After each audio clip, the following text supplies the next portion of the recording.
Hey, what's up guys? Welcome back, or is it the first time to my channel, then welcome. So for today's video, we are going to be doing yet another one of my 5 best and 5 worst brand edition. So if you're new to my channel and if you've no idea what this series is all about, basically all that I do is I talk about my 5 favorite and my 5 least favorite products from a particular category, or now I'm also doing a particular brand. So today we're going to be talking all about Kat Von D products. So I really hope that you guys are going to enjoy today's video. Please let me know all of your thoughts down below. What are some of your favorite products from Kat Von D? What are some of your least favorite products? I love the discussion in these types of videos. I think it's always so helpful for everybody. So of course, leave all of your thoughts down there. Give this video a big thumbs up if you enjoy 5 best and 5 worst, and subscribe if you're not subscribed already. So without further ado, let's get right into it. So let's see if you guys can guess what the first product is that I'm going to be talking about. If you've been around for a while, you definitely know what's coming, and it is my all-time favorite product from the brand, which is of course the Shade and Light Eye Palette. Now this is probably one of the best neutral palettes on the market. It is a completely matte palette that has a variety of just very simple neutral shades. Now the actual formula is quite soft and even a little bit powdery, and I know that some people may not like that powderiness just because it can create a little bit of kickback in the palette, but because these eyeshadows are so soft and even a little bit powdery, they blend so just beautifully on the eyes. They are almost mistake proof. I have said this before, but I really believe that these eyeshadows like almost blend themselves. Whenever I use this eyeshadow palette and I blend like several of the matte shades together on my eyelid, they always look so exceptionally smooth on my eyes and they don't look patchy whatsoever. And it's so hard to find great matte shades that blend smoothly on the eyes because a lot of the times they can be too dry or too chalky, or they just like don't apply as smoothly as you would like. But these are honestly like magical because these are all of your basic shades and they are all matte. They are so versatile and can be used for like so many different looks. So what I like to do is I actually like to just keep this palette open up on my vanity whenever I'm doing an eye look, and even if I'm using another palette, I will like 99% of the time always dip into this palette in order to get a neutral brown or a warmer brown or my matte black. And sometimes I'll have a palette that doesn't have that basic shade that I need, and this palette is always there to save the day. Overall, I think that this palette is really great, especially for beginners if you're first starting out, because like I said, they are so easy to work with, and I think having just a nice neutral matte palette is really great to start off your collection. They are like builder block shades for all of your other palettes that you may collect later on or that you already have. So overall, this palette is awesome. It's what I recommend the most from the brand, and I definitely would say that if you're gonna pick up one thing, let it be this. It's so nice. So next, I've actually got another eyeshadow formula from Kat Von D that I think is so amazing and that really deserves so much more love and attention that I think it gets, because I feel like nobody really talks about these as much as people should because they are so incredible. And they are the Metal Crush single eyeshadows. Now, what makes these eyeshadows really special is the formula, the texture, the effect that it gives the eyes, basically just everything about it. These are high shine and high impact. Now, I actually bought Thunderstruck because Samantha Ravndal was actually talking about it a ton a few years ago, and she used to use it all the time. So Thunderstruck was the first shade that I picked up, and you can see that this is absolutely destroyed. The one downside to these eyeshadows is that because they are so soft, they break fairly easily. I think I have broken and put together Thunderstruck at least 3 times, and that's why it looks so messy. What I really love about these eyeshadows is that each shade has a really unique quality to it. So for example, Thunderstruck, although it looks just like a metallic silvery white, when you swatch it, you can see that it actually has an amazing gold shift to it, and this looks absolutely gorgeous, not only all over the lid, on the inner corner of the eye and the brow bone, but also on your cheekbone as a cheek highlight. And even though these are really metallic and really foiled, they don't look chunky on the lid. As you can see when I swatch them, they're really nice and smooth, and they're really easy to apply as well. So something like Thrasher, rather than it being just like a simple gold, this has much more of like almost a mustardy green undertone, which just adds like a really cool edge to the eyeshadows. I just want to show you guys. I'm rubbing my finger in this once. Check this out. It literally looks like liquid metal, and that's just a dry finger swatch. A lot of the times you can only get that effect with metallic eyeshadows if you dampen a synthetic brush with like Fix Plus. Not all of them will look that intense dry. If you're looking for really great metallic eyeshadows to add like a pop to your look, look no further, friends.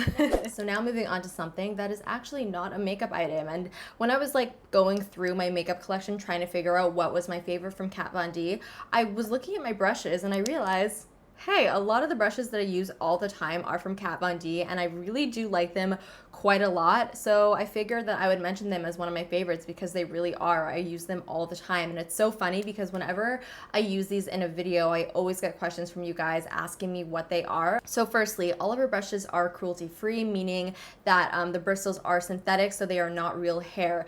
And even though these are synthetic brushes, they don't feel like synthetic brushes. They feel really nice and soft and fluffy, and I find that especially this powder brush applies powder to my face a lot like a lot of my other real hair brushes do. So I have three favorites here. The first one is this big powder brush. This is the number 20. What I really love about this brush is how versatile this is. Because of the size and because of the shape, I feel like I'm able to use this for so many different applications. It's a big fluffy brush, but it's not huge, so I'm still able to be fairly precise with it, and because of that, I'm able to use it not only for bronzer, but I'm also able to contour with this and also to apply blush. I can even honestly apply a highlight with this if I just apply it right at the tip. So if I were to recommend one of her brushes, this one would definitely be it. So another one of my favorite brushes is the number 25, and this one is really cool because even though it looks flat, when you turn it to the side, you can see that it has a really nice amount of fluffiness to it. And because it does come to a nice little point, I'm able to get really, really close to my lash line underneath my eyes to set my under eyes. And I actually also like to use this to contour with because it is nice and thin. It sort of just is a really nice precise blending brush to apply that contour, but because it is also still fluffy, you're able to blend it out nicely as well. So next we've got probably one of my favorite like concealer slash small cream eyeshadow brushes. This is the number 40, and what's really great about this is actually how it's shaped. Because of the angular shape of the brush, I find that I'm able to get like in the nooks and crannies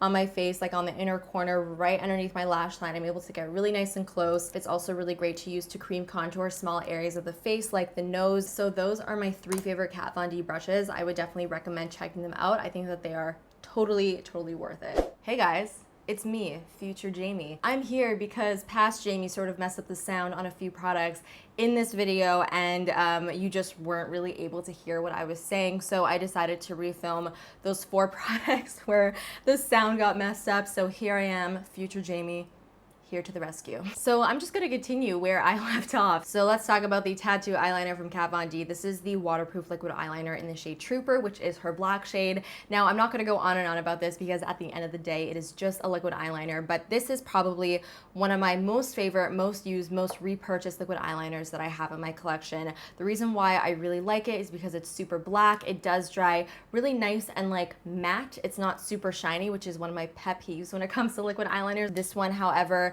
is really intense right off the bat, which I love. It is also super long wearing, which is something that I also look for because for some reason eyeliner just does not last on my eyes. A lot of the times it will just slowly just trickle down my face throughout the day, and my wing will end up looking like a sad smiley face, and that is not something that I want. And lastly, the applicator is really awesome. It's very nice and precise, and it comes to a very fine point. It makes it really easy to create a nice flick for your cat eye because it is so nice and thin. And this is actually not a felt tip applicator, although it may look like it from afar. It is a brush tip applicator. So because it is a brush tip applicator, I find it almost easier to create a wing with this because it will just very easily follow the natural shape of your eyeball. In the end, just makes it so much easier to create smoother lines, which is something that I really do like about it. So last but not least, for my favorite products from the brand, this is the Shade and Light Contour Palette. So this is definitely my all-time favorite powder contour palette, more than the Anastasia powder contour. This is the one that I always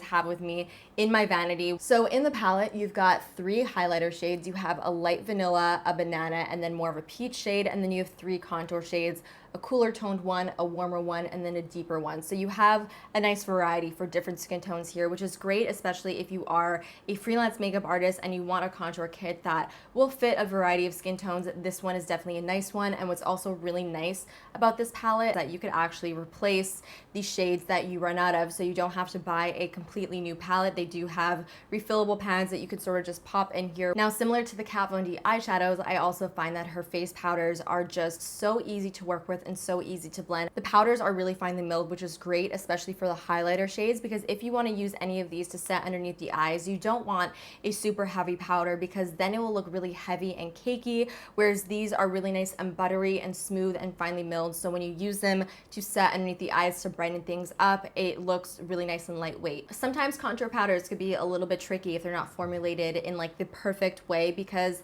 they could very often just look blotchy and patchy and muddy on the skin. But these, because of the formula as well as the tones that are included in the palette, I find that they just complement the skin and they really are just great powders. So now let's talk about some of my least favorite products from the brand. And like I say in all of these videos, if you love any of these products I'm about to talk about, that is totally cool. That's totally great. Honestly, I'm jealous because I really wish that these products worked for me, but they just didn't. You know, our skin types and our preferences vary, and because of that, different makeup just works for different people. So definitely keep that in mind. So the first product that I was disappointed by and that I will definitely not be repurchasing is the Kat Von D Hydrating Primer Base. So this product is marketed as just a moisturizing and hydrating primer. Now, this is not a product that I had a disaster encounter with. It is not a terrible product. I just want to like make that very clear. The reason why this is one of my least favorite products from the brand is because as a hydrating primer, I just didn't find it to be very hydrating.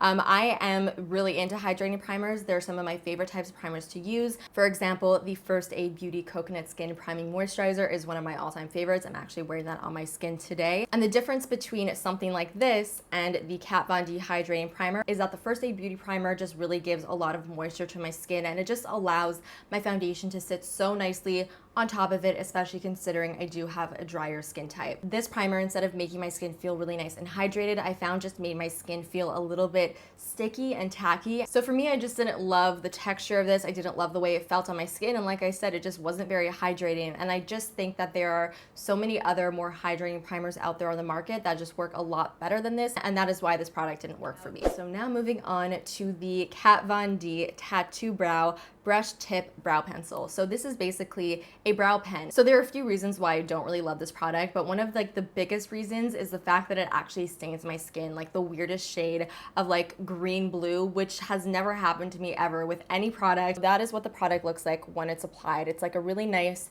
deep dark brown. This has been sitting on my skin for not even like 5 seconds. I'm gonna wipe it off with a makeup wipe. I'm not just wiping this off with the Kleenex. This is an actual makeup wipe. And you can see right over here that it actually leaves a greenish blue stain on the skin. Yeah, that was a little bit of a deal breaker for me. I really don't want my eyebrow products to stain my skin blue or green. It's just never the look that I'm really going for. That is like the biggest and main reason why I don't like this product. Another reason though why I don't like this product is I find that the way that it dispenses is very inconsistent. Sometimes you will put it on your skin and a lot of product will come out like I just showed you guys, but other times literally nothing will come out. Even if I would shake it up, like literally no product will come out. If you are looking for a brow pen, this would not be the one that I would go to. My work here is now done. The sound has now been restored. Jamie out. So next, moving on to the Kat Von D concealer. This is the Lock It concealer. This is a very full coverage concealer. Let me just show you guys. This could like easily cover up the veins that are on my hand. Like this stuff is not kidding around.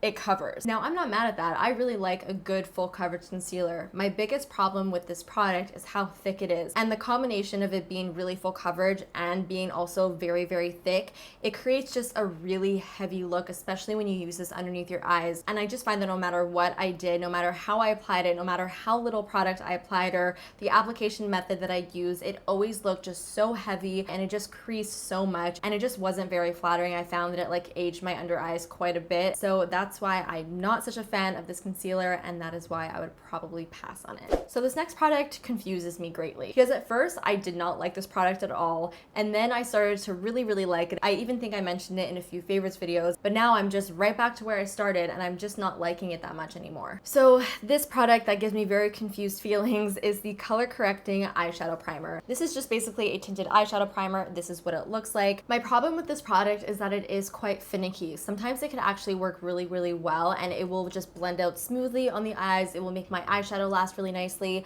but other times it will completely do like the opposite. Like it will almost dry down too fast and flake off of my eyes, and then when I would go in to apply eyeshadow on top of it, it would almost make my eyeshadow flake off too. Even though I do like it when it works well, when it doesn't work well, I really, really don't like it. So that's why I would probably skip on this. There are so many other primers on the market that just work perfectly every single time and that sort of do the same type of thing, like the Urban Decay Primer Potion in Eden or Fix, and even like the MAC Soft Ochre Paint Pot. This one I would probably just skip on. So the last product from Kat Von D that I was a little bit disappointed in is the Lightning Eyeliner. And when I first bought these, I was so excited about them because when you swatch them in store, they look gorgeous. They're almost like liquefied versions of the Metal Crush eyeshadows. Like, they're so cool. So these are liquid eyeliners, but do not confuse it with the tattoo liners because they're not the same at all. With these, you basically like turn this little thing over here and then the product disperses through the brush tip. Now,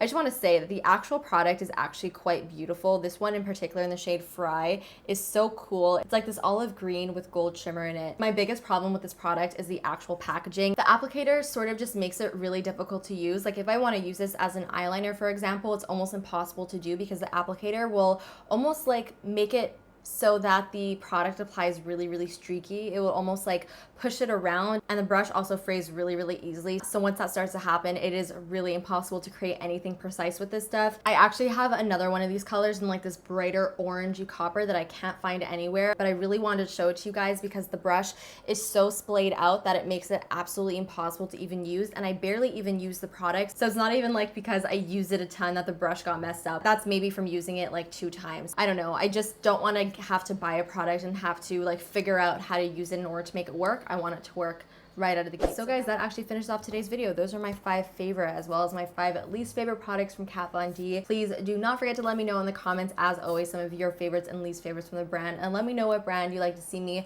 showcase next in this series. Of course, give this video a big thumbs up and subscribe if you're not subscribed already, and I will see you guys in the next one.